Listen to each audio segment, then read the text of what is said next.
Apparently, millennials as a generation, which is a group of people who were born approximately 1984 and after, are tough to manage. And they're accused of being entitled and narcissistic and self-interested, unfocused, lazy. But entitled is the big one.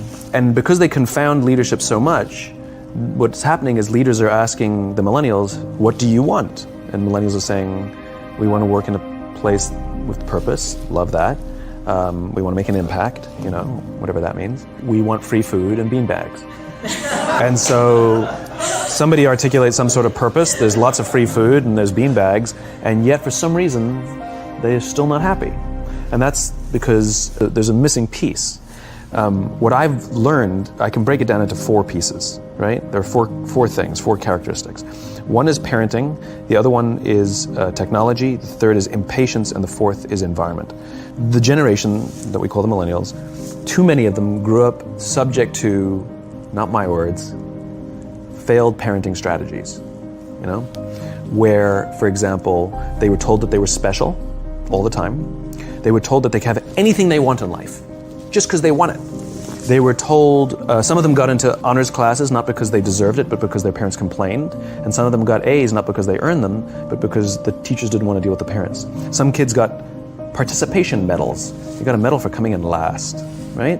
Which the science we know is pretty clear, which is it devalues the medal and the reward for those who actually work hard. And it actually makes the person who comes in last feel embarrassed because they know they didn't deserve it, so it actually makes them feel worse, right? So you take this group of people, and they graduate school, and they get a job, and they're thrust into the real world, and in an instant, they find out they're not special, their moms can't get them a promotion, that you get nothing for coming in last, and by the way, you can't just have it because you want it. And in an instant, their entire self-image is shattered. And so you have an entire generation that's growing up with lower self-esteem than previous generations. The other problem, to compound it, is we're growing up in a Facebook, Instagram world. In other words, we're good at putting filters on things. We're good at showing people that life is amazing even though I'm depressed, right? And so everybody sounds tough, and everybody sounds like they got it all figured out. And the reality is there's very little toughness, and most people don't have it figured out. And so when the more senior people say, well, what should we do? They sound like, this is what you gotta do. And they have no clue, right? So you have an entire generation growing up with lower self-esteem than previous generations, right? Through no fault of their own, right? They were dealt a bad hand, right? Now let's add in technology. We know that engagement with social media and our cell phones releases a chemical called dopamine. That's why when you get a text, it feels good, right? So, you know, we've all had it where you're feeling a little bit down or feeling a bit lonely, and so you send out 10 texts to 10 friends, you know, hi, hi, hi, hi, hi, because it feels good when you get a response, right? It's why we count the likes, it's why we go back 10 times, and my Instagram is growing slower. Did I do something wrong? Do they not like me anymore, right? The trauma for young kids to be unfriended, right? Because we know when you get it, you get a hit of dopamine, which feels good. It's why we like it, it's why we keep going back to it. Dopamine is the exact same chemical that makes us feel good when we smoke, when we drink, and when we gamble. In other words, it's highly, highly addictive, right?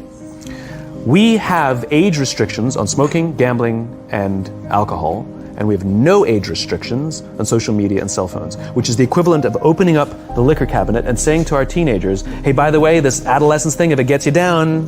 But that's basically what's happening. And you have an entire generation that has access to an addictive, numbing. Almost every alcoholic discovered alcohol when they were teenagers. When we're very, very young, the only approval we need is the approval of our parents. And as we go through adolescence, we make this transition where we now need the approval of our peers. Very frustrating for our parents, very important for us. It allows us to acculturate outside of our immediate families into the broader tribe, right? It's a highly, highly stressful and anxious period of our lives, and we're supposed to learn to rely on our friends. Some people, quite by accident, discover alcohol and numbing effects of dopamine to help them cope with the stresses and anxieties of adolescence. Unfortunately, that becomes hardwired in their brains, and for the rest of their lives, when they suffer significant stress, they will not turn to a person, they will turn to the bottle. Social stress, financial stress, career stress, that's pretty much the primary reasons why an alcoholic drinks, right?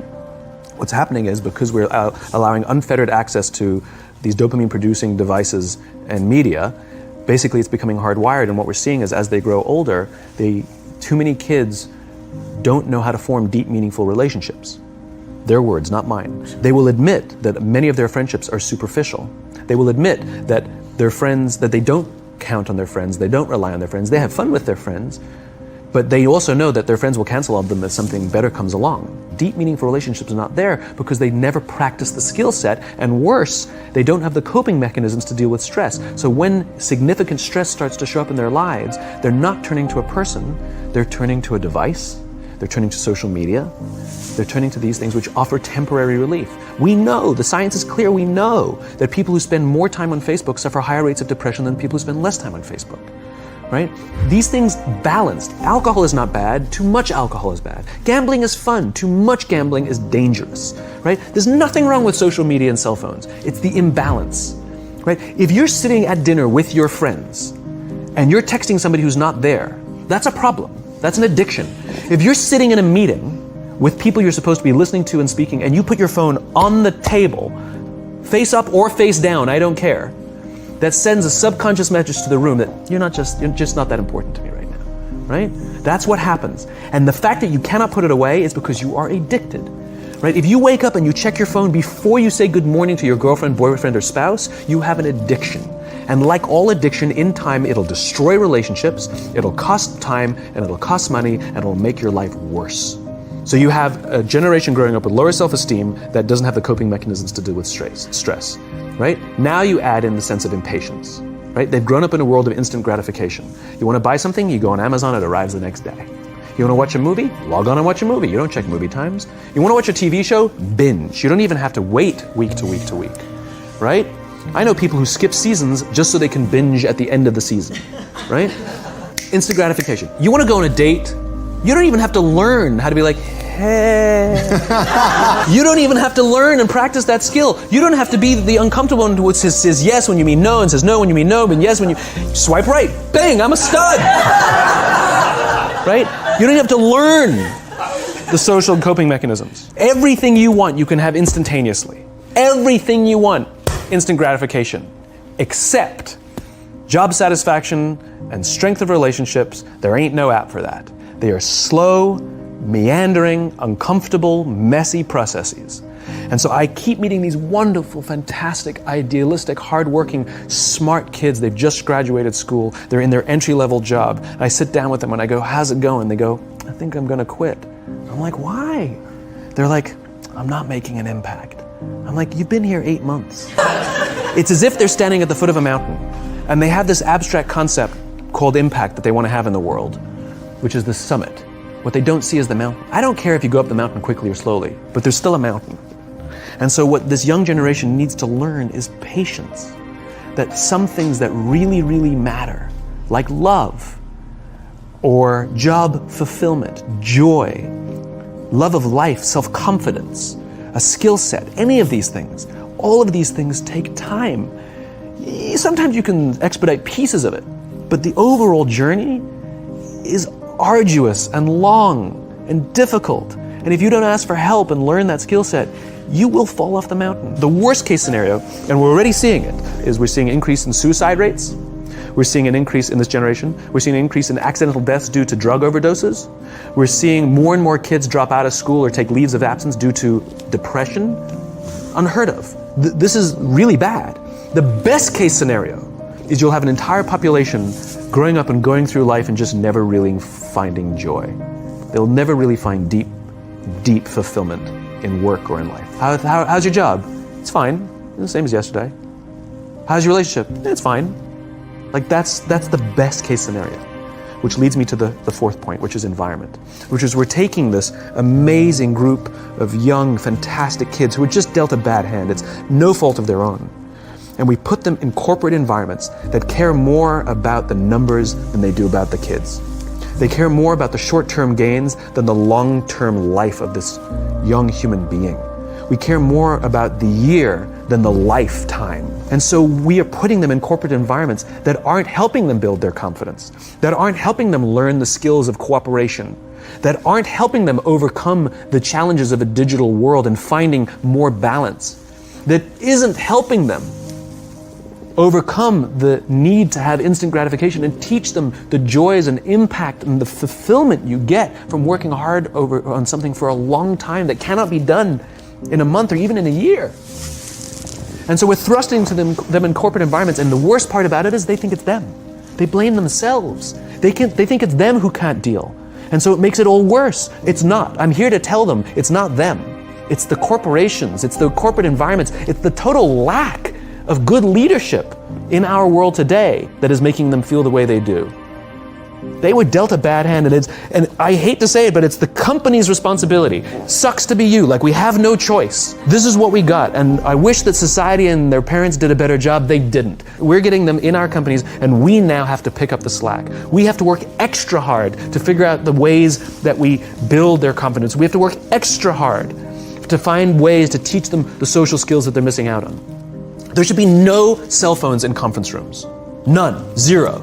And I don't mean the kind of like sitting outside waiting to text. I mean like when you're sitting and waiting for a meeting to start, this is what we all do. We all sit here and wait for the meeting to start. Meeting starting? Okay. And we start the meeting. No, that's not how relationships are formed. Remember we talked about it's the little things? Relationships are formed this way. We're waiting for a meeting to start and we go, how's your dad? I heard he was in the hospital. Oh, he's really good. Thanks for asking. He's actually at home now. Oh, I'm really glad. It was really amazing. I know, it was really scary for a while. That's how you form relationships. Hey, did you ever get that report done? Oh my God, no, I didn't. I'll help you out. Can I help you out with that? Really? That's how trust forms. Trust doesn't form at an event in a day. Even bad times don't form trust immediately. It's the slow, steady consistency. And we have to create mechanisms where we allow for those little innocuous interactions to happen. But when we allow cell phones in conference rooms, we just, okay, have the meeting. And then my favorite is like when there's a cell phone there and you go like this, you go, it rings and you go, I'm not gonna answer that. Mr. Magnanimous, you know? When you're out for dinner with your friends, like I do this with my friends, when we're going out for dinner and we're leaving together, we'll leave our cell phones at home. Who are we calling? Maybe one of us will bring the phone in case we need to call an Uber or take a picture of our meal. I'm an idealist, but I'm not insane. You know? I mean, it looked really good. We'll take one phone. And so it's like an alcoholic. The reason you take the alcohol out of the house is because we cannot trust our willpower. We're just not strong enough. But when you remove the temptation, it actually makes it a lot easier. And so when you just say, don't check your phone, people literally will go like this. And somebody will go to the bathroom, and what's the first thing we do? Because I wouldn't want to look around the restaurant for a minute and a half, you know? But if you don't have the phone, you just kind of enjoy the world. And that's where ideas happen. The constant engagement is not where you have innovation and ideas. Ideas happen when our minds wander and we go, and you see something, I bet they could do that. That's called innovation, right? But we're taking away all those little moments. None of us should charge our phones by our beds. We should be charging our phones in the living rooms. Remove the temptation. You wake up in the middle of the night because you can't sleep, you won't check your phone, which makes it worse.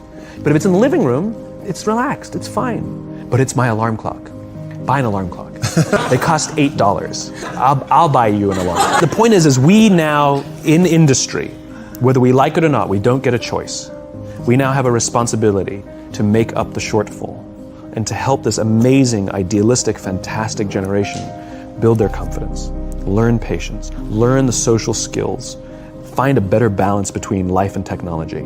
Because, quite frankly, it's the right thing to do. Thanks for watching.